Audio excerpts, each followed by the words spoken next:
Hello and welcome to Crack Fu. Sparring in a traditional martial arts. Why do we need it? Why is it still relevant? This is a subject I hold so close to my heart, and there's so many reasons why sparring is important.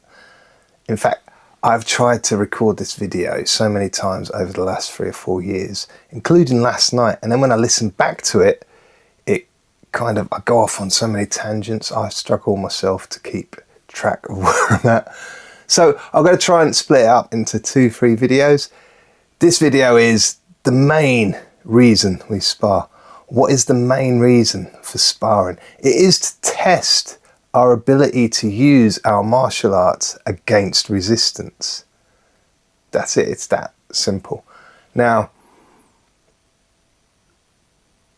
what really struck home for me was when I was listening to a podcast a couple of months back. It was an Alexei Sale podcast. If you don't know who he is, he's a British comedian. He said, cool, we had a laugh the other day. He said, go blimey, not. But he was one of the people that wrote The Young Ones. If you don't know what that is, it was like a comedy show from the 1980s. Match up 6 pictures of famous noses with 6 pictures of famous bogies. From the 1980s.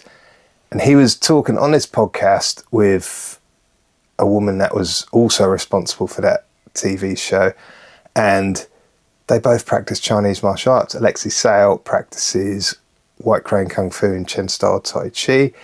The woman, I wish I could remember her name, I can't. She, I think, studied Tiger Crane style. And she was talking about, she's now in her sort of late 60s, early 70s, about how she almost wishes, she'd have had to have used her Kung Fu because all of that training, and she never quite, she never had to use it live. And all I could think when I was listening to it was, thank God you never had to use your Kung Fu, because if you don't know whether it works or not, that means you've never really sparred.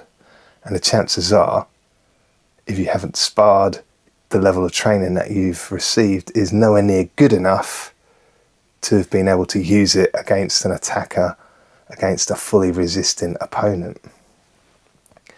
Now, Alexei Sale, God bless him, he was talking a couple of weeks back about how he was entering a pushing hands competition.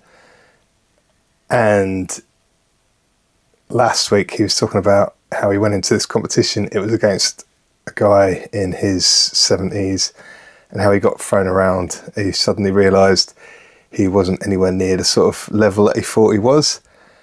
And again, if you're not pushing yourself, if you're not testing yourself, you do not know how good you are at martial arts. You have an idea, you think, because you practice the forms, because you practice standing meditation, because you've been fed all of this anime, Shaw Brothers kind of nonsense about what Kung Fu is.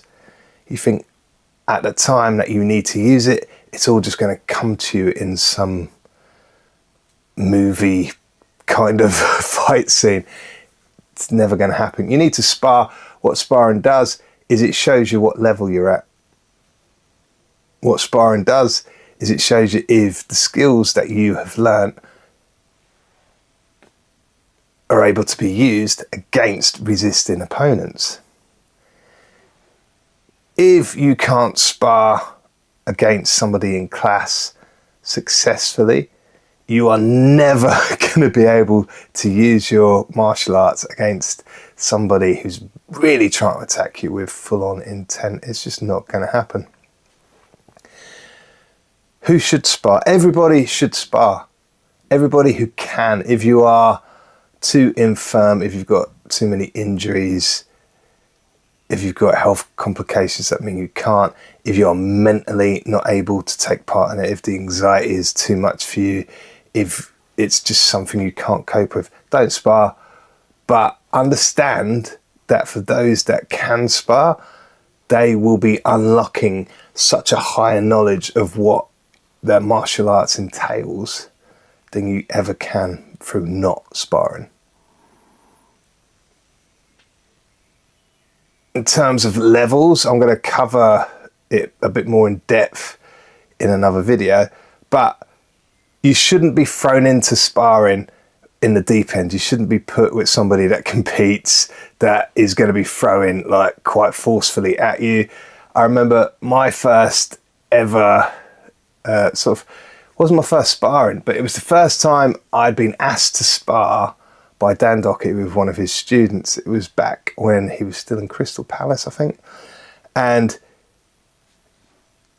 this student was training up for a competition. I just watched him spar this other guy. They were throwing full contact punches.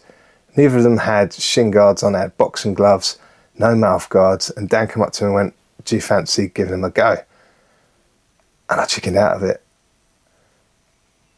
And for months afterwards, I was kicking myself, this was my chance to impress Dan, blah, blah, blah. But no gum shield. Like, I had braces to get my teeth this straight. No shin pads, no groin guards. Like, no, that is not how you introduce somebody to sparring. You want to start down here and you want to raise the tempo, raise the intensity, raise the realism as those skills increase.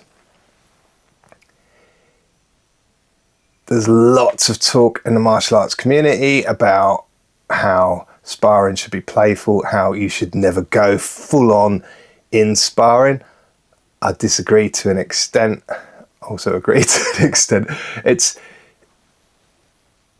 if you are sparring every week like you're fighting for your life, then you're not going to last too long and you're going to get hurt. More importantly than that, you're never going to actually learn how to spar or how to fight. If you always keep it too playful, same thing. You're never going to learn to deal with the heavy blows that come in. You're never going to be able to deal with somebody who is fully resisting. Now, if you're going to compete regularly, if you're going to fight regularly, then you're still going to need to dial it up. But once you've had a couple of fights, you're not really going to have to spar like full intensity sparring rounds very often. I'd say the same for if you never plan on competing though. Yes, you don't want to be sparring heavy all the time, but if you never get those hard rounds, if you never get to feel what it means to be punched in the face or kicked in the leg or thrown to the floor with conviction, with intent, when you first have that experience, you're going to fall to pieces. I have seen martial artists with great skill who are black belts in Wado karate get 7 bells knocked out of them the first time they got into a fight in a pub, because they had never experienced that intensity. They had never experienced somebody fully committing to a strike to punch them in the face. The flip side to that as well is that you need to know what it's like to try and hit someone in the face. If you just strike to empty air, if you don't hit bags, if you don't hit pads, if you don't spar with some conviction of trying to hit that person, the first time you go to hit someone, it's going to be alien to you. My first Sifu, Keith Roost, he told me about the first time he ever got into a fight. Like in Feng Sao Kung Fu, they would like stop at the point of impact. That was the great skill that they had, and it was a skill and it was something to behold, and I got pretty good at it myself. However, the first time he got into a fight, he found that when he was punching the person, he was stopping at contact. He wasn't following through his punches, because you revert to the way that you train in times of stress. He said he got around it by taking the guy down and pinning him down until the fight got broken up. But he had to go away and seriously have a think about how he was training in order to be able to use his Kung Fu in self-defense situations. So how do we introduce people to sparring? How do we get people to get hooked on it? How do we introduce it safely? What are the steps to take to get these people sparring in our classes? That is something I'm going to look at next time. Till then, like, subscribe, let me know what you think about this video, and hopefully I haven't gone off on a tangent throughout this video.